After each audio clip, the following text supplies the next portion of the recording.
कथामृतं तप्तजीवनं कविभिरीडितं कल्मषापहं श्रवणमंगलं श्रीमदाततं भुवि गृह्णन्ति ये भूरिदा जना। শ্রী শ্রী রামকৃষ্ণ কথামৃত। আমরা গত পর্বে দেখেছি ঠাকুরের কাছে এসেছেন অধর সেন তার বন্ধুকে নিয়ে এসেছেন, যে বন্ধুর নাম শারদাচরণ। তিনি পুত্র শোকে সন্তপ্ত, এবং যেটা হচ্ছে যে অধর সেন নিশ্চয়ই এই ভেবে নিয়ে এসেছেন যে বন্ধু যখন ঠাকুরের কাছে আসবেন, ঠাকুরের কথা শুনলে তার এই যে পুত্র শোক, সেই শোক নিশ্চয়ই কিছুটা লাঘব হবে। সেখানে ঠাকুর বলছেন যে কাল ঘরে প্রবেশ করে গেছে, তুমি কি করে যখন ঢুকে গেছে সেখানে তুমি তার সঙ্গে যুদ্ধ করবে কি করে? বলছেন তার নাম রূপ অস্ত্র নিয়ে তুমি যুদ্ধ করো, তিনিই কর্তা। শ্রীরামকৃষ্ণ বারবার যে কথাটি আমাদের বলতে চাইছেন, ঈশ্বরই কর্তা, এইটা আমাদের অনুভব করতে হবে, বোধ করতে হবে। আমি অকর্তা, আমরা উল্টোটা ভেবে ফেলি আমি কর্তা। এই আমি কর্তা, এই অহং বোধ থেকে যত সর্বনাশ। সেই জন্য ঠাকুর বারবার বলছেন তিনিই কর্তা, তার নাম করে যাও, সেইটা তোমার কাছে খড়গ, অস্ত্র। এই যে মা কালী, দেখুন এক হাতে বরাভয় আর এক হাতে খড়গ। মা কালী, কালীকে, কালী হচ্ছে শক্তি। সেই শক্তি দেখুন সৃষ্টি স্থিতি পালন করছেন, আবার অন্যদিকে ধ্বংস করছেন। ঠাকুর বলছেন না অনুলোম বিলোম। অনুলোম মানে গুটিয়ে আনছেন জগৎটাকে, ধ্বংস করছেন। বিলোম সৃষ্টি করছেন, নিজেকে বিস্তার করছেন। এই যে আমরা দেখছি ধ্বংস, সৃষ্টি স্থিতি প্রলয়, কালী কত ভাবে লীলা করছেন। শ্যামা কালী, রক্ষা কালী, শ্মশান কালী, সংহার মূর্তি শ্মশান কালী, নিত্য কালী। এই যে মহামারী হয়, অনাবৃষ্টি হয়, এইসব সময় রক্ষা কালীর পুজো করতে হয় ঠাকুর বলছেন। এই যে বিভিন্ন রূপে সেই কালী, এই যে শিব, যেন শিব যে শুয়ে আছেন, শিব দেখছেন, আর কালী তিনি শক্তি, সেই শক্তি ক্রিয়াশীল। এবং কিভাবে এক হাতে তিনি অভয় দিচ্ছেন আর এক হাতে খড়গ। তার মানে দেখুন একই জায়গায় দুটো বিরোধী রূপ। একটা রূপ হচ্ছে অভয় দিচ্ছেন, সৃষ্টি স্থিতি পালন, আর একটায় ধ্বংস সংহার। বলছেন সেই শক্তির সাধনা, কিভাবে সেই শক্তির সাধনা আমরা আসছি, বলছেন কি করতে হবে। তিনি তো কর্তা, ভগবান কর্তা, ঈশ্বর, সেই শক্তি। আমরা ওই ব্রহ্ম যে সৃষ্টি করছেন তার সেই শক্তি প্রকৃতি, সেটাই হচ্ছে কালী। কি করতে হবে ঈশ্বরের কাছে? ঈশ্বর তো কর্তা, বলছেন তাকে আমমুক্তারি দাও, পাওয়ার অফ অ্যাটর্নি দিয়ে দাও তাকে। ওই পাওয়ার অফ অ্যাটর্নি দিতে হবে। বকলমা গিরিশ ঘোষ ঠাকুরের আমরা জানি বকলমা দেওয়ার কথা, বলছে তাকে আমমুক্তারি দিয়ে দাও, পাওয়ার অফ অ্যাটর্নি তাকে দিয়ে দাও, ব্যাস তুমি নিশ্চিন্ত। ওই যে বকলমা দিলে কিন্তু আর কিছু বলার কোনো ক্ষমতা নেই,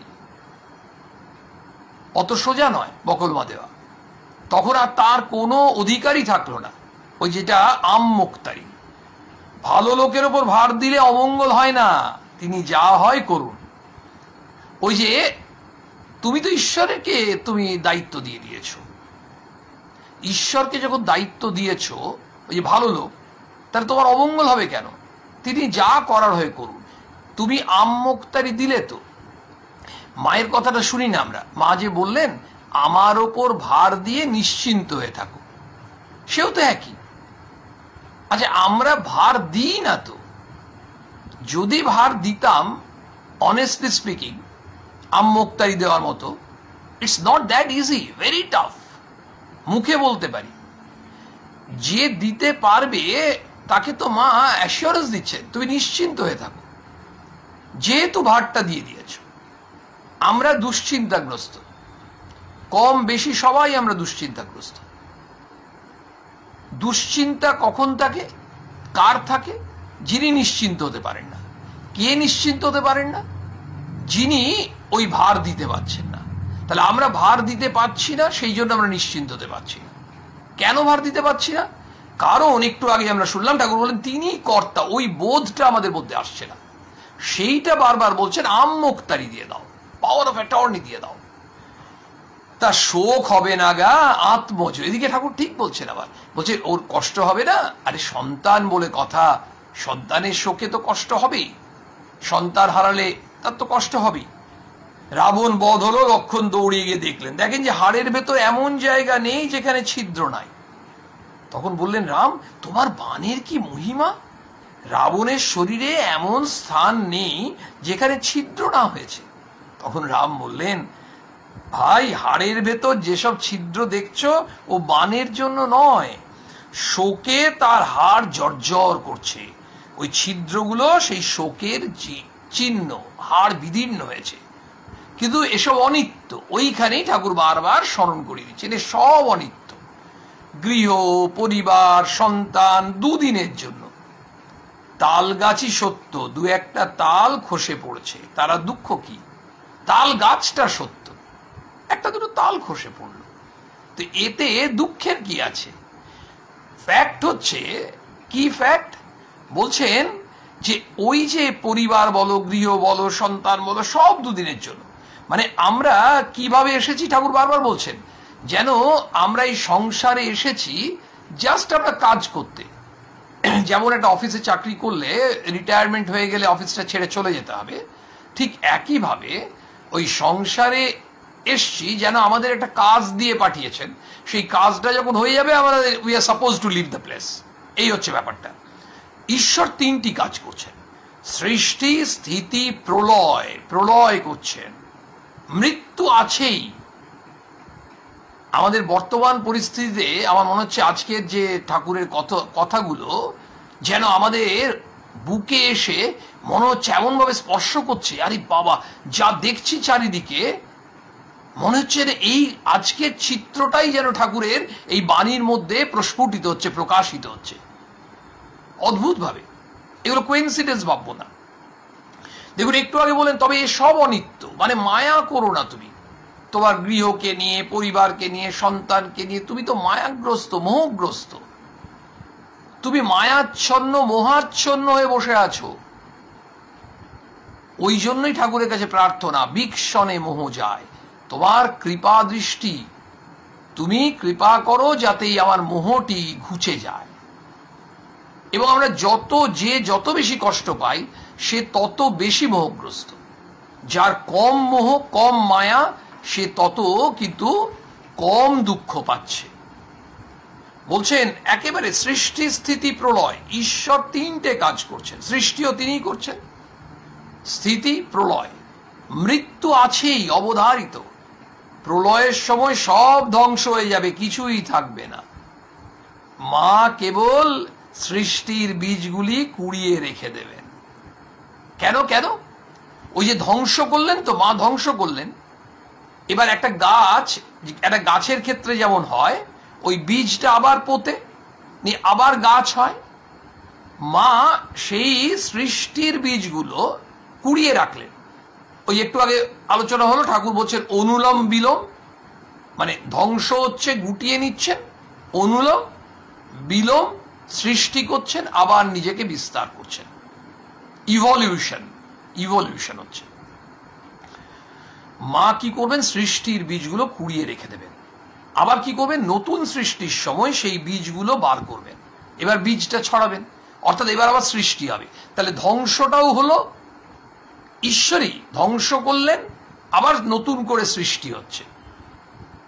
গিন্নিদের যেমন নেতা কাতার হাড়ি থাকে, তাতে শশা বিচি, সমুদ্রের ফেনা, নীল বড়ি ছোট ছোট পুটলিতে বাঁধা থাকে, সবাই হাসছে। এবার ঠাকুর বলছেন অদর সেনকে, তুমি ডেপুটি, এ পদ ঈশ্বরের অনুগ্রহে হয়েছে, তাকে ভুলো না, কিন্তু যেন সকলের এক পথে যেতে হবে। এখানে দুদিনের জন্য আমরা একটা শর্ট লিভে এসছি যেন, মানে এটা টেম্পোরারি প্লেস। এবং জানেন অদ্ভুতভাবে অধরচন্দ্র সেন তার 1.5 বছর পরে দেহত্যাগ করলেন। অধর সেনকে ঠাকুর বলেই দিলেন, তুমি তো ডেপুটি। আরে ডেপুটি হয়েছে এটা তুমি অহংকার করো না, তুমি কি এমনি এমনি হয়েছো নাকি? আপসে হয়ে গেছো? এও ঈশ্বরের অনুগ্রহে হয়েছে। ভগবান কৃপা করে কাউকে ম্যাজিস্ট্রেট করছেন, কাউকে অধ্যাপক করছেন, কাউকে বিচারক করছেন, কাউকে কেরানি করছেন, কাউকে ডাক্তার করছেন, কাউকে ইঞ্জিনিয়ার করছেন, কাউকে ম্যানেজার করছেন, সব তার অনুগ্রহে। আমরা সবাই ভাবি আমরা নিজের যোগ্যতাতে সব করছি, কিন্তু ঘটনা হচ্ছে কেন ভাবি? কারণ আমরা যখন এইগুলো নিয়ে একেবারে অদ্ভুত একটা মোহর মধ্যে থাকি, একটা চক্রের মধ্যে থাকি, তখন আমরা ব্যক্তিগতভাবে আমাদের অজ্ঞানতাতে ভুগি। না না, MSc PhD নয়, যে প্রকৃত জ্ঞান, যেটা ঠাকুর বলছেন অজ্ঞান জ্ঞান বিজ্ঞান।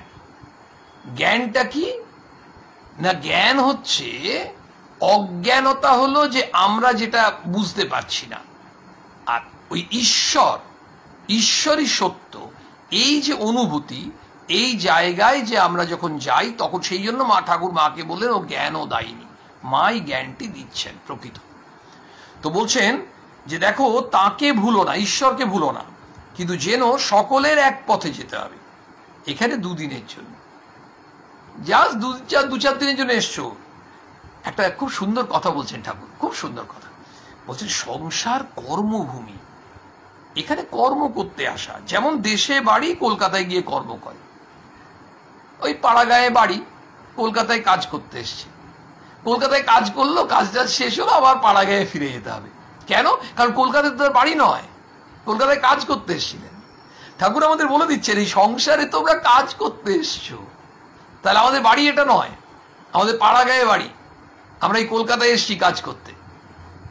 এই পাড়াগাঁয়ে বাড়ি মানে আমাদের যেখান থেকে, অর্থাৎ তিনিই পাঠিয়েছেন।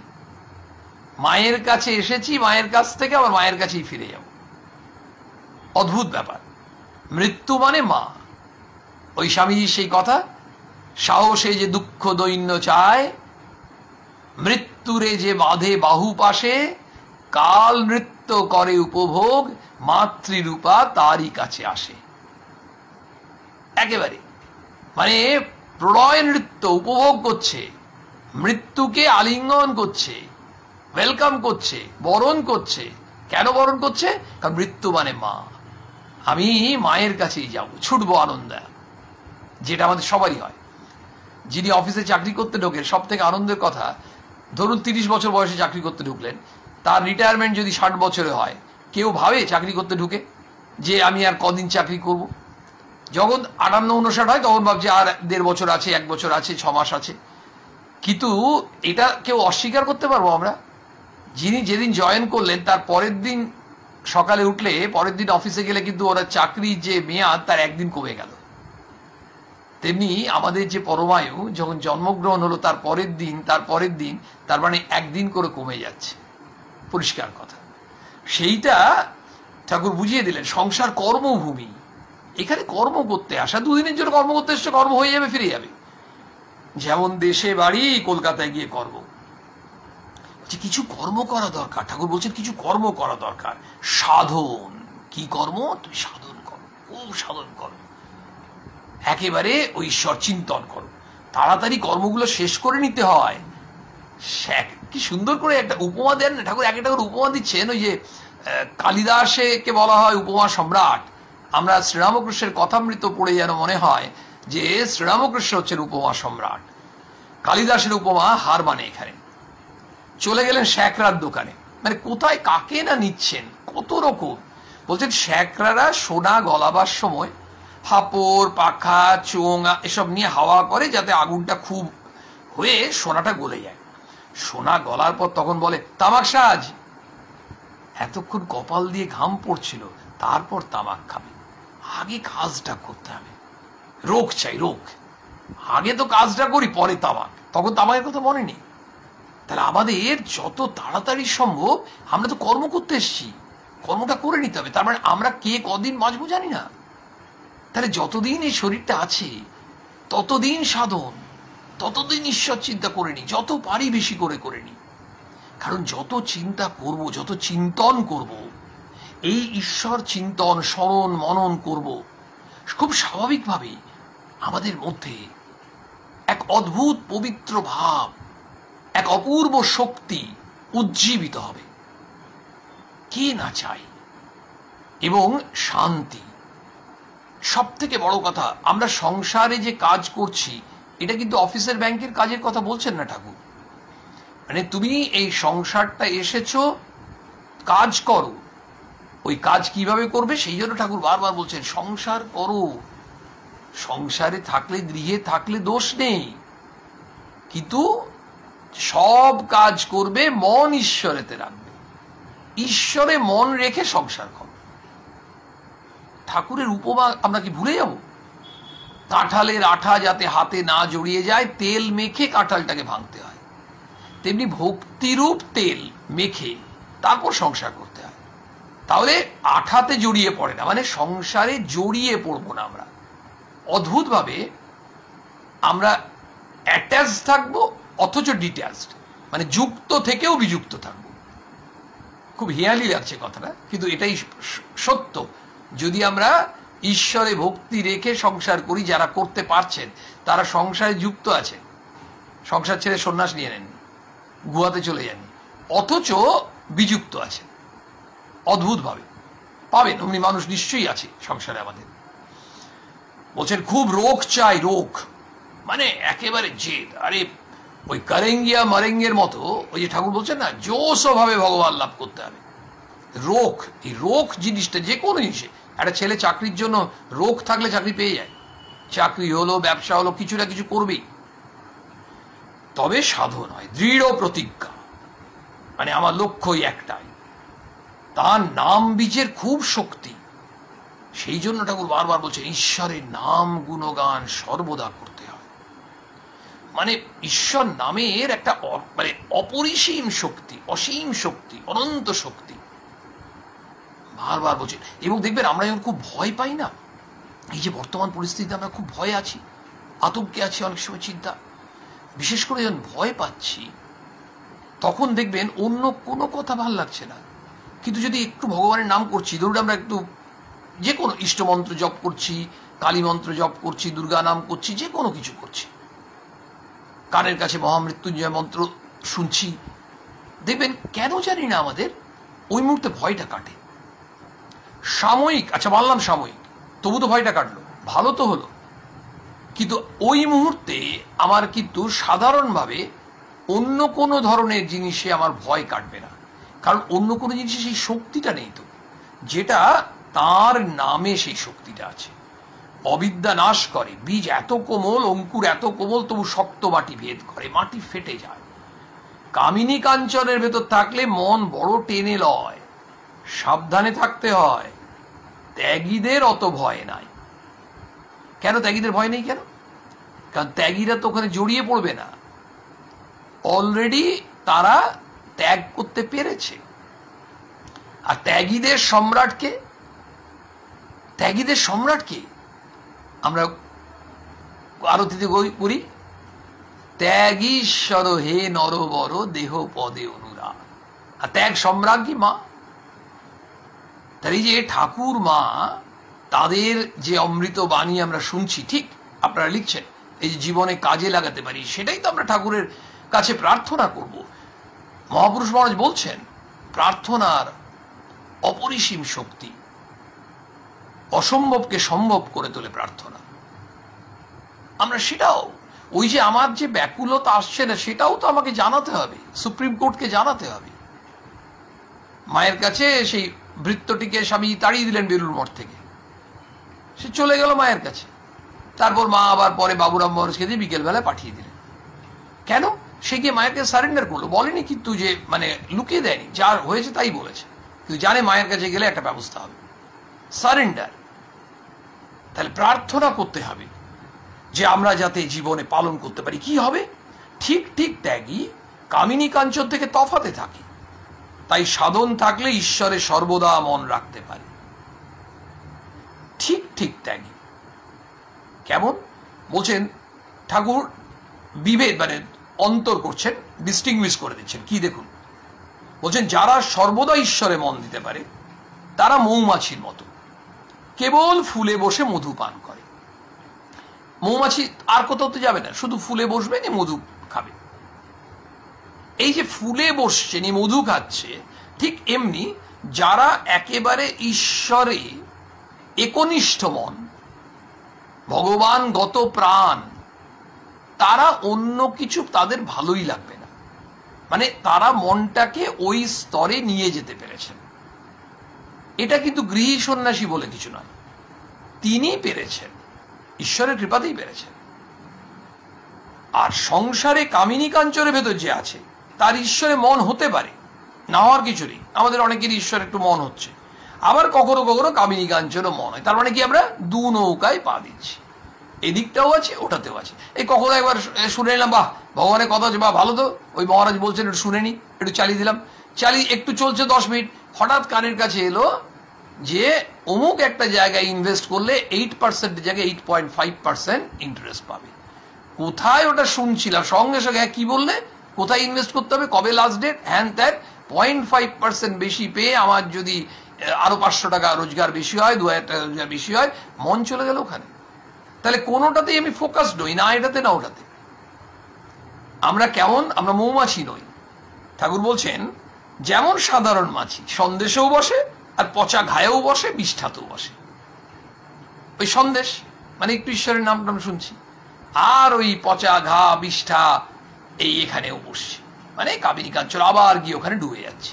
তাহলে দুটোতেই হচ্ছে বলে আমাদের সবসময় এই ভগবতমুখী হচ্ছে না। তার মানে কি দাঁড়াচ্ছে, যে আমরা অনেক সময় দেখবেন এটা আমরা কেন করি তাও জানি না, ভাবছি একটু ভগবানের নাম টাম করা উচিত, এই একটু ভালো প্রসঙ্গ শোনা উচিত, কিন্তু মনটাকে ওই দিকে আনছি না। মানে ওটাও যেন একটা সিস্টেমের মধ্যে রাখছি, প্রোটোকলের মধ্যে। এই যেমন এখন যে রোগটা হচ্ছে, একটা প্রোটোকলে ট্রিটমেন্ট চলছে, সে চেন্নাইয়ের ডাক্তারবাবু তাই দিচ্ছেন, কলকাতার ডাক্তারবাবু তাই দিচ্ছেন, আসানসোলের ডাক্তারবাবু তাই দিচ্ছেন। তাহলে ব্যাপারটা হচ্ছে যে আমাদের এটা একটা প্রোটোকলের মধ্যে পড়ছে, তা নয়, আমাদের আন্তরিক হতে হবে। সেই জন্য বারবার বলছেন বিরজানন্দজি মহারাজ বলছেন, তুমি যে প্রার্থনা করছো, প্রার্থনা যেন যন্ত্রের মতো না হয়, যান্ত্রিক না হয়, আন্তরিক হতে হবে। আন্তরিক প্রার্থনা হলে ভগবান শোনেনই শোনেন এবং সেই প্রার্থনা পূরণ করেন।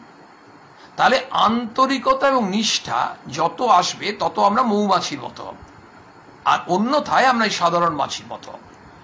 ঠাকুর সেটা বলছেন ঈশ্বরেতে সর্বদা মন রাখবে। প্রথমে একটু খেটে নিতে হয়, তারপর পেনশন ভোগ করবে। অসাধারণ অসাধারণ এইসব কথা ভাবা যায়।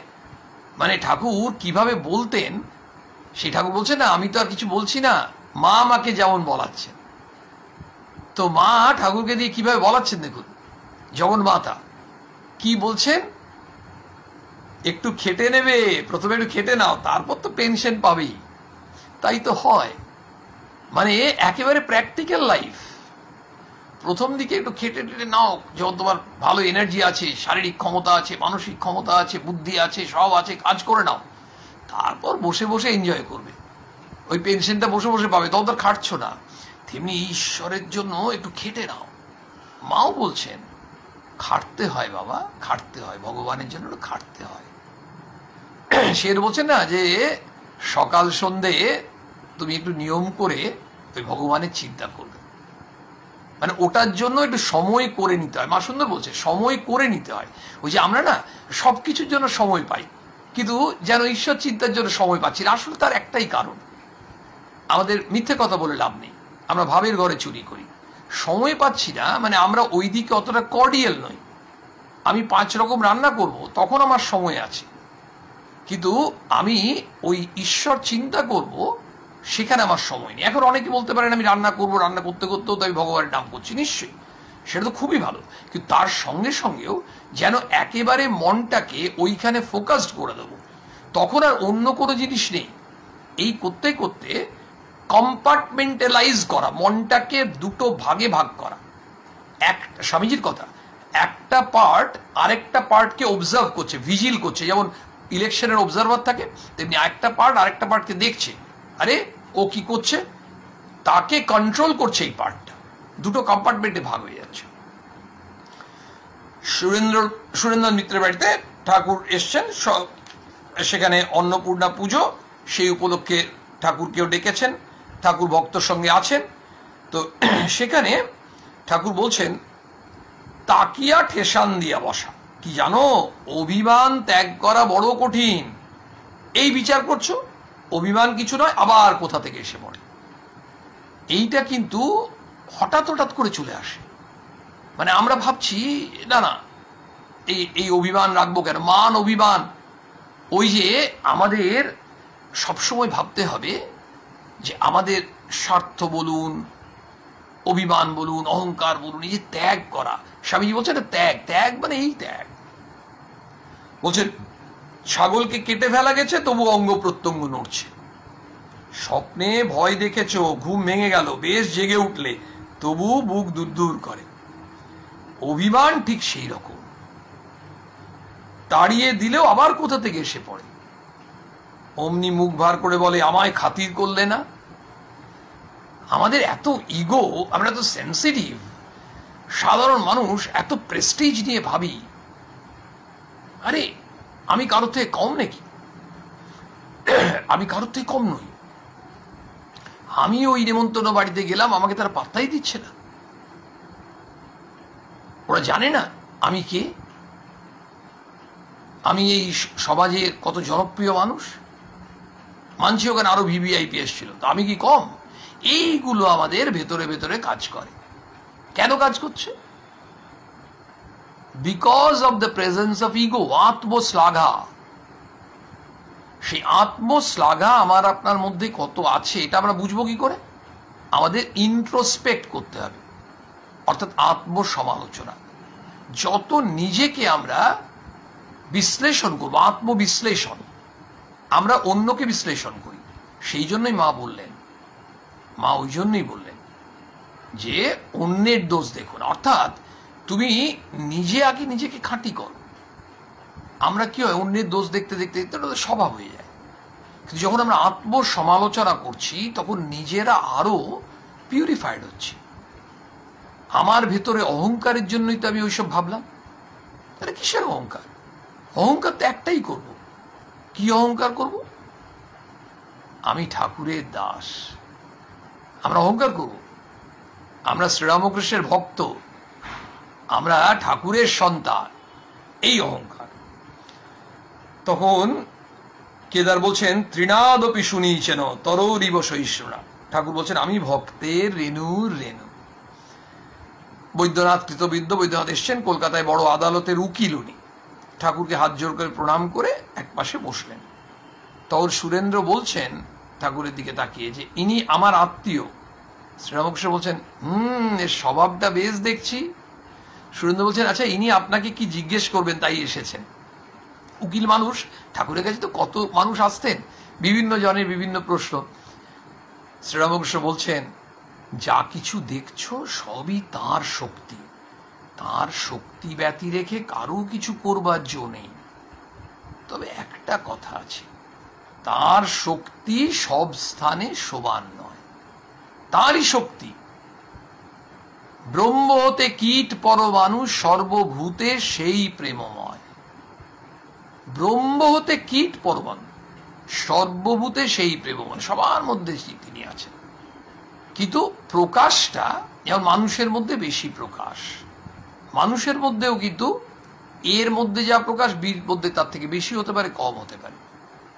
বিদ্যাসাগরের সঙ্গে ঠাকুরের কথোপকথনে একটা প্রসঙ্গ ঠাকুর বলছেন, বিদ্যাসাগর বলেছিল, ঠাকুরকে বিদ্যাসাগর মহাশয় জিজ্ঞেস বলেছিলেন, ঈশ্বর কি কারুকে বেশি শক্তি দিয়েছেন? ঠাকুরের সাথে বিদ্যাসাগরের কথোপকথন আমরা পড়ে এসেছি আগে, অনেকদিন আগের পর্বে, খুব সুন্দর মধুর কথোপকথন। তার মধ্যেই বিদ্যাসাগর মহাশয় জিজ্ঞেস করেছিলেন, আচ্ছা ঈশ্বর কি কাউকে বেশি শক্তি দিয়েছেন? আমি বললুম, শক্তি কম বেশি যদি না দিয়ে থাকেন, তোমায় আমরা দেখতে এসছি কেন? তোমার কি দুটো শিং বেরিয়েছে? ঠাকুর আমাদের রসিক শ্রীরামকৃষ্ণ, আমরা গোমরা মুখে থাকি। স্বামীজি বলছেন না, তুমি আধ্যাত্মিক পথে এগোচ্ছ, যত তোমার এই গোমরা মুখটা যাবে, যত তুমি আনন্দে থাকবে, তত তুমি আধ্যাত্মিক পথে এগোচ্ছ। এটা টেস্ট করা যায়, মানে এর জন্য কোনো ল্যাবরেটরিতে যেতে হবে না, এর কোনো ব্লাড টেস্ট নেই। আমরা স্পিরিচুয়ালি আধ্যাত্মিক পথে এগোচ্ছি কিনা এটা টেস্ট করার জন্য এমন কোনো ল্যাবরেটরি তো তৈরি হয়নি, আমার জানা নেই। তো তাহলে আমরা কোথায় যাব? আমাদের অনেক কিছুতেই ধারণা যে আমরা হয়তো কোনো সন্ন্যাসীর সঙ্গে দেখা করে জেনে নেব। দেখবেন মহারাজরাও এইসব প্রশ্নের উত্তর দেবেন না সাধারণভাবে। এখন বলবেন, সবাই বলেন কি ঠাকুরমা স্বামীজিকে পড়ুন, আরো বেশি করে পড়ুন, সব উত্তর পেয়ে যাবেন।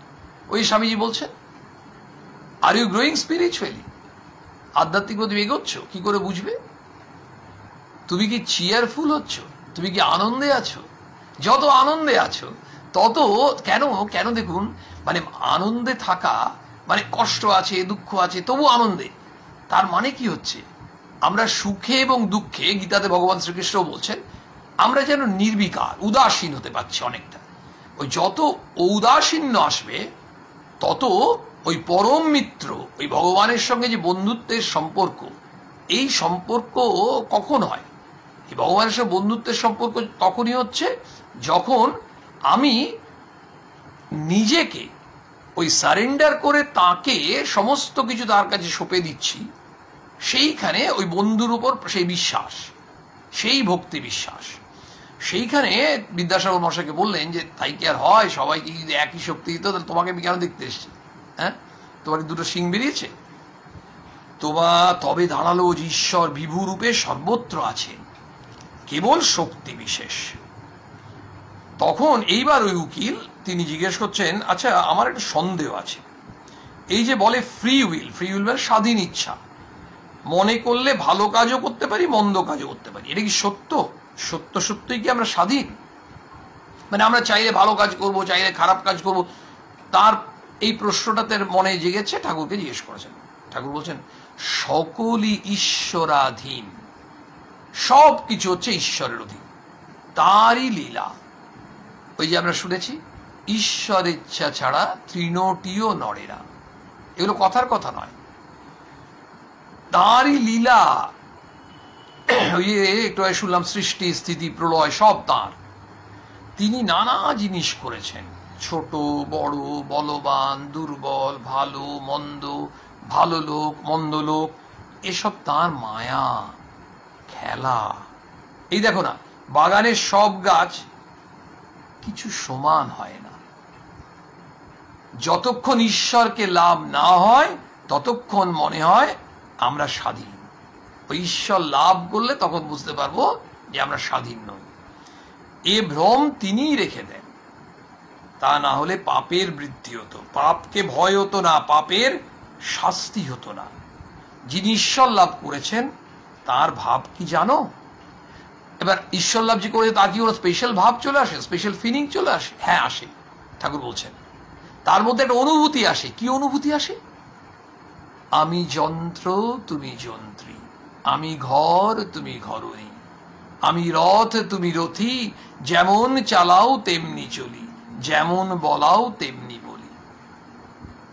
তার মানে যার মধ্যে সেই ভগবান লাভ হচ্ছে, ওই স্টেজ এ যিনি পৌঁছচ্ছেন, তার সম্পূর্ণটাই তিনি, তার যে ব্যক্তি স্বাতন্ত্র সেটা বিলীন হয়ে যাচ্ছে, সমস্তটাই ভগবান। আমরা কি করছি? ঠাকুর আমাদের বলেন মনুষ্য জীবন উদ্দেশ্য ভগবান লাভ। তাহলে আমরা এই পথে এগোচ্ছি, ধরে নিলাম ঠাকুরের কৃপায় আমরা এগোচ্ছি।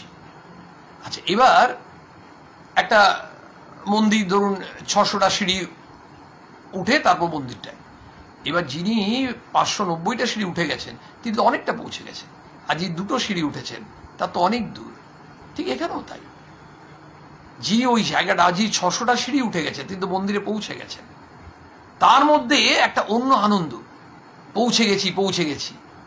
সেই আর্কিমিডিসের যে প্রিন্সিপাল, আর্কিমিডিস যখন, বৈজ্ঞানিক আর্কিমিডিস যখন ওটা ডিসকভার করেছিলেন, তখন লাফিয়ে উঠে বলেছিলেন ইউরেকা ইউরেকা, আপনারা জানেন, মানে পেয়ে গেছি। তো যে পেয়ে গেছি, যিনি পেয়ে যান তার মধ্যে আনন্দের প্রকাশ কি? ঠাকুর বলছেন, তিনি বলছেন আমি যন্ত্র, আমি কিছুই না, তুমি যন্ত্র। আমরা বলি না, এই দেখুন সত্যিকারে তো আমরা যন্ত্র। আজকে ঠাকুর অহেতুকী কৃপা করে, অসীম করুণা করে এই অকিঞ্চনকে যন্ত্র করেছেন, এবং তার মুখ দিয়ে ঠাকুর তার অমৃত কথা বলাচ্ছেন। আমরা সকলে ঠাকুরের অপার করুণায় যেটুকু বুঝতে পারছি, সত্যিই তো তাই, এর মধ্যে তো কোনো মিথ্যে নেই। কিন্তু আমরা ব্যবহারিক জীবনে সেটা ফিল করি না, তো বেশিরভাগ সময় ভাবছি আমি করেছি, তখন ভুলে যাই। কিন্তু যার ওই স্টেজে পৌঁছে গেছে তার সবসময় মনে হবে যেমন চালাও তেমনি চলি, যেমন বলাও তেমনি বলি। এই ফিলিং এর জায়গাটায় আমাদের পৌঁছানোর জন্যই আমরা এই অমৃতবাণী, এই প্রসঙ্গ আমরা নিরন্তর শুনব, ঈশ্বর নাম করব। আমরা এই যে কালী শক্তি যেটা শুনলাম, সেই ভয় আমাদের চলে যাবে। কালী তার বিভিন্ন রকম রূপ, বিভিন্ন লীলা। ওং নিরঞ্জনম নিত্যম অনন্ত রূপং ভক্তানুকম্পাধৃত বিগ্রহং বৈ ঈশাবতরং পরমেশ বিদ্যং তং রামকৃষ্ণং শিরসা নমামো।